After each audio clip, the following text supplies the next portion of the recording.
Michel Barnier has warned Britain faces crippling trade tariffs if it slips too far below European Union standards. The Brussels diplomat insisted the bloc can suspend chunks of the trade and cooperation agreement if the UK attempts to undercut its businesses. He hinted Britain's City of London reforms, a reversed pesticide and an overhaul of workers' rights regulations could trigger corrective measures. Mr. Barnier suggested the UK would be stripped of its zero tariff and zero quota with the bloc if it falls too far below European standards. In a newspaper interview, he said, "With our agreement, the UK can't now export goods without quotas or tariffs to the EU."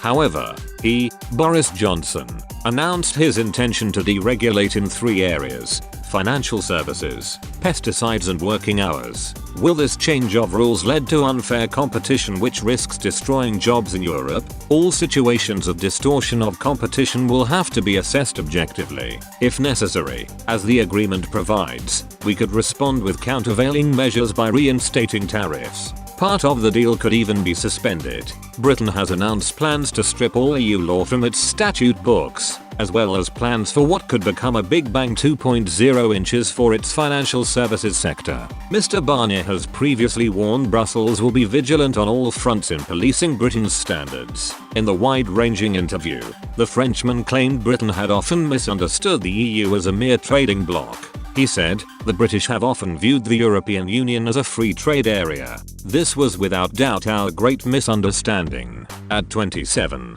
we must continue to act together when this presents real added value. I am thinking of public health, but also of defense, industrial and digital policy, the fight against terrorism, and even fiscal and budgetary policies. We have made progress. The unprecedented joint loan of €750 billion to revive our economy severely affected by the pandemic is proof of this." But Mr. Barnier stopped short of insisting the formation of a European superstate should be the end goal for the Brussels project. He said, "I happen to be a minority, but I have always been respected. I have always thought that France is not great when it is arrogant, that it is not strong if it is lonely. This idea that one can be European and patriotic is increasingly shared on the right. But I've never been a blissful European.